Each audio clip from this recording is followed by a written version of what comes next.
亢龙，这是雅萨卡公司即将推出的一款套胶，它采用蛋糕海绵加上粘性胶皮。这款产品的定位与飞龙接近。亢龙的胶面看起来算是比较润，粘性摸起来感觉和 D09C 类似。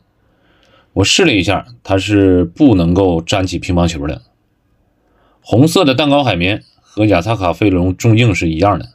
这里多说一嘴，有人说飞龙是国产套胶，但据说海绵其实是日本制造的。那么这个海绵其实和飞龙感觉长得是一样的。今天测试的底板和我去年测试飞龙特制飞龙时候的一样，是奥德血玫瑰，这应该是我自己拆的第7支血玫瑰了，比较熟悉。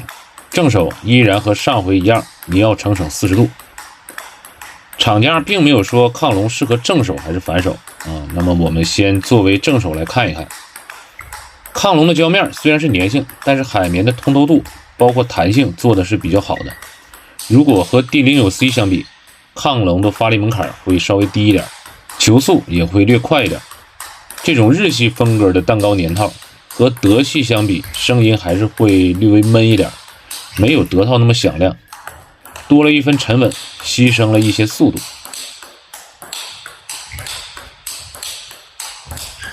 在正手拉球时感觉比较轻松，但是无论是旋转、稳定还是支撑力量，与 D09C 相比都有着比较明显的差距。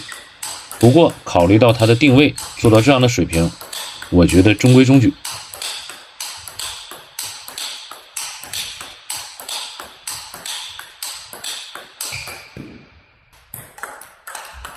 我们重点还是要看一看它反手的表现。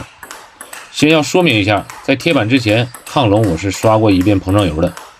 亢龙的蝴蝶板面裸重我估计在49克左右，当然不是很精准，因为确实不是撕下来测量的。使用亢龙进行反手对攻的时候比较通透，比红双喜的省力，比 D09C 也要省力，借力的感觉不错，主动发力的速度表现可圈可点。我觉得旋转可能并不是亢龙的主要优势。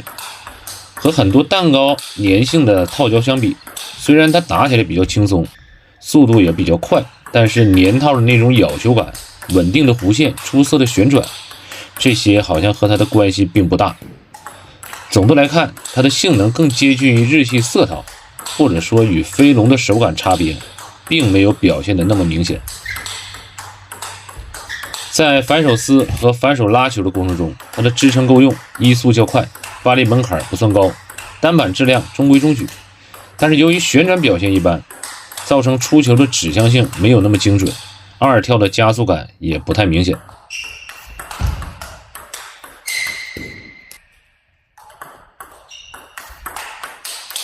反手的下旋拉球，薄摩擦制造旋转的能力在粘性套胶里并不算突出，但是发力撞膜时不仅能够顶得住，而且有着不错的移速，球质并不算低。搓球的感觉不错，比很多色性套胶的控制和制造旋转的能力明显要强，这一点要给个好评。